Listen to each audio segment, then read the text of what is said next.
In a world with artificial intelligence, how do we transform education?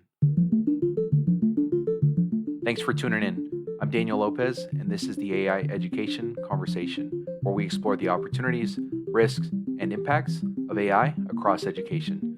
If you'd like to join the conversation, check out the AIeducationconversation.com. Let's jump in. Hey everyone, hope the week has been treating you well. For those school based folks who are on spring break or have it in the next couple of weeks, I hope it's really restorative. You've earned it. It's been a while since we've talked about AI essentials, so as we look to take some breathers amid the chaos that is March, I thought we'd keep it a little bit lighter this week. A couple of weeks ago, I had the opportunity to present at Sequoia Con, and I really enjoyed my session time. It was filled with a room full of educators, tech enthusiasts, and higher education folks from across the world. And there were some really great reflections in my session on how folks had been talking about and adopting AI within their own organizations. My session was about 60 minutes long, and really my focus was on strategies for implementing and navigating the change management of adopting AI within an organization. So, that being said, I mean, that's a really heavy topic to tackle in such a short period of time. Since the session overall was pretty well received, I thought I would take some of the few biggest tips that I offered in that session and share them now with you, as you all might also be in the process of exploring how to talk about and adopt AI in your organization or your school. Now, that being said, this is an AI essential episode, though. So, really, what that means is I promise to keep it light. I'm going to keep it concise with the aim of this being accessible for all. At the end of this episode, if you'd actually like for me to do the hardcore nuanced deep dive, send me a message on LinkedIn or Twitter or an email and let me know. And I may actually consider doing the hardcore intensive version also.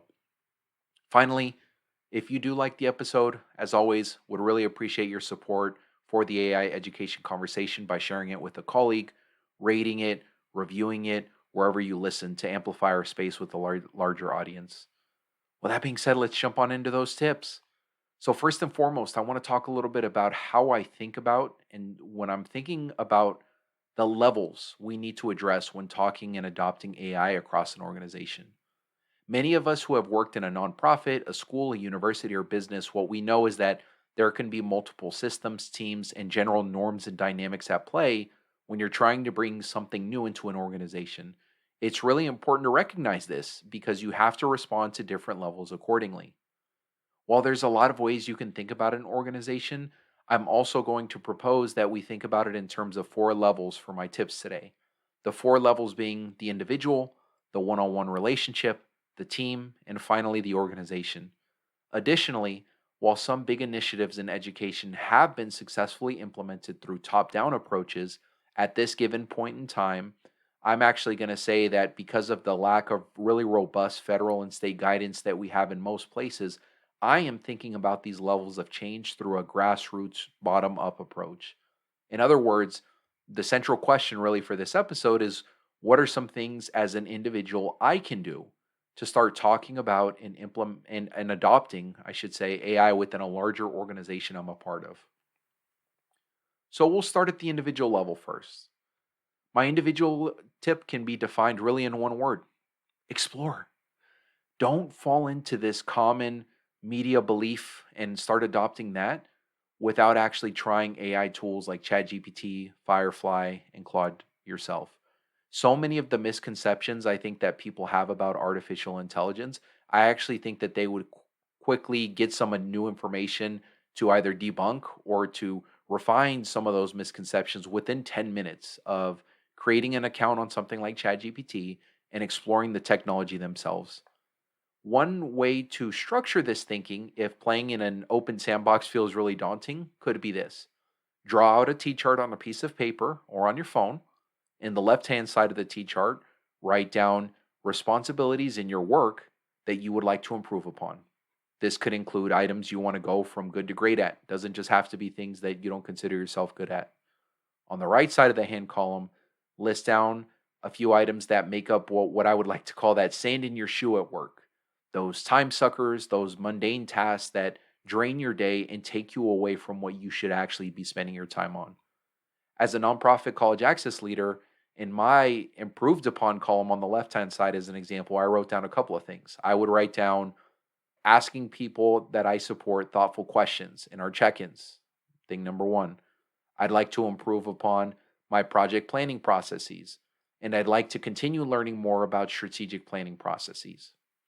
In the time sucker column, I wrote down creating agendas, sending emails or messages around updates and next steps, and organizing my calendar. Now that you've made your own list, pick a couple of items and just ask yourself a very basic question. How could having an AI assistant help me to address one or multiple of the items on this list? And then just try it. Try it by requesting help and giving explicit instruction tied to one of those tasks to whatever AI tool you're using, such as ChatGPT. Simple as that. Let's jump to my tip for the next level, which I define as the one-on-one relationship. My tip here: be open to acknowledging the emotions that people are going to have when it comes to AI. Artificial intelligence, like many technological or big changes that come before, brings not only a wave of excitement, but also a wave of grief and anxiety. While many of us may look at AI and see the possibility and efficiency, some folks look at AI and they see cheating, they see the death of humanity, they see complexity. I had the opportunity to lead an AI Essentials training for a group of counselors not too long ago. And after spending 20 minutes for folks to use AI on some of those time suckers in an activity very similar to what I described earlier, one of the attendees actually said something to me. They said that they were actually feeling somewhat guilty about using this technology, and they felt like they were cheating because using this technology to draft emails was going way faster and it was giving them something that was pretty good in 20% of the time that it would normally take them to do it. All of those feelings we have related to this innovation are valid, and acknowledging the change in this process is important to getting buy in and making the experience of using AI meaningful to the person we are trying to teach. I also always like to share my own emotional journey with AI as someone who's spent over 1,000 hours using and talking about artificial intelligence, because I too have had times of feeling guilty, excitement, anxiety, and confusion when it comes to AI. When we can enter the conversation from a space of vulnerability, we can then invite our colleagues to try to contextualize the tools for themselves by going through an activity similar to the individual level I mentioned, which will allow them to decide how AI is and is not useful in their work. Let's now talk about the team level. For many of our schools and organizations, teams are the lifeblood of making systems level change happening. Teams are great because you can make a bigger impact in collaborating with a group of folks, yet you can still rely heavily on those relational aspects to make it happen rather than needing to navigate systems like at the organizational level. Because the team level is so important, I will offer two tips here instead of one, because I think that they generally work in tandem with each other. So, tip number one, it's a pretty simple one, but I promise it's an important one. If you are going to have conversations around AI, make sure you build them into pre existing meeting and check in spaces. I can promise you, you will not make friends or allies of your colleagues if you build a bunch of add on spaces on top of an already demanding school year to talk about something that folks may or may not feel is even relevant to their work. Tip number two: if you actually decide to adopt AI, don't forget to ground yourself in strong project planning principles to ensure whatever you decide to adopt at the team level is successful. You can also use AI to help you do this, which is really great. Now, what do I mean by that? Let me give you a quick example. Let's say that your team decides to engage in three AI trainings over the next 3 months. It's great that everyone is aligned there and thinks that's important. But now you need to take the next step in developing a project plan, which includes a role based framework. That could be something like a MOCA framework, and I'll include an article in the show notes to give clarity on what that is in case you want some more context for what that is. Essentially, you just have to make sure everybody on that team is clear about what they need to do to bring those trainings to life. This is a new thing. This is not a part of anybody's job description. So, how are we going to make it clear the role that everybody is playing to do this new thing as a part of our team? You can also use AI to help you here.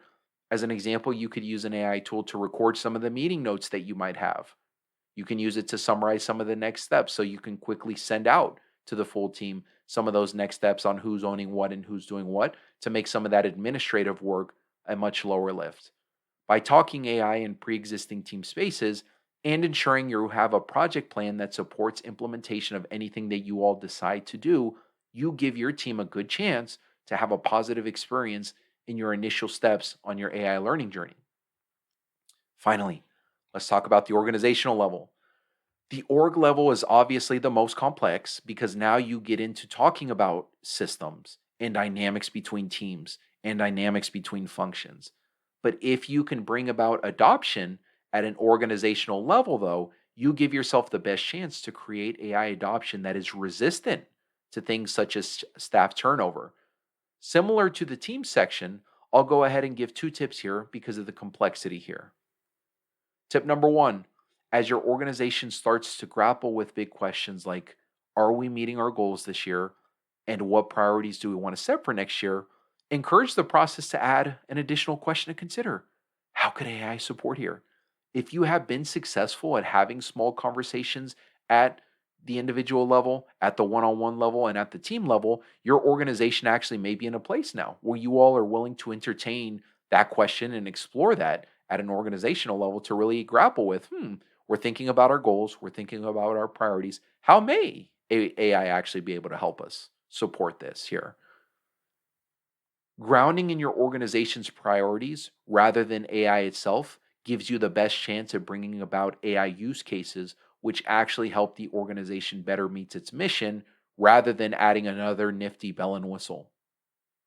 For tip two, I wanted to bring us back to some helpful questions you may want to talk about at the organizational level as you grapple with artificial intelligence. I'll leave you with three potential question starters here that I think could be really helpful for some of the leaders of your organization or teams to think about as you explore AI potential use cases. And hopefully, these three questions are helpful. Question number one, how might AI help transform our mission and vision? How does AI impact our organization's way of being or our values? And finally, does the use of AI here impact the day to day experience of our people? Woo! We went through that really quick, I know. Hopefully, that felt very palatable. It didn't feel too overwhelming. I really had to hold back from going any further than I did here. But in the spirit of keeping it simple and low lift, wanted to just share a few tips at a couple of different levels I thought could be useful to you.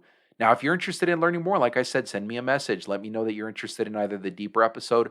I'm also available and I'm still booking virtual and in person learning experiences. I do also do consulting. So if your organization is looking for a thought partner, a consultant, or a facilitator to help you structure and guide these spaces, reach out to me. I'd be happy to learn more about what you're looking for and see if I can support your needs. Now, for those of you who made it this far into the episode, I appreciate you. And as a quick token of gratitude, I'm going to offer two other quick reminders to hold along the way here. Number one, don't forget to create space for your customers, students, and families to co-create your AI experience. They're going to have vital perspectives and strengths that you might actually be missing if you only look inward. Number two, it is okay to breathe. You've heard it time and time again from some of the amazing guests that I've had in previous episodes. There's time to get this right. While it seems like every single day across media that tech companies are in this horse race to innovate and to make their products as great as they possibly can, ed- educational organizations don't have to rush in the same way. We can take our time and be thoughtful. Our goal is to lay down bricks to build a cathedral, not to lay down bricks to build a shack. In a few months, if you continue to take small, thoughtful steps, starting with that individual exploration, you may look up and you may realize that your organization is in a better place to start doing something bigger and so much more. That being said, thanks so much for your time today. I hope these tips were helpful. Again, if you'd like for me to go deeper or you're interested in booking a learning experience, feel free to message me. If you have any other thoughts on today's episode, I would love to hear from you as well. I'd love to hear your reactions. You can join the conversation as well at the AIeducationconversation.com. Humans at the heart of education. I'll see you all next week.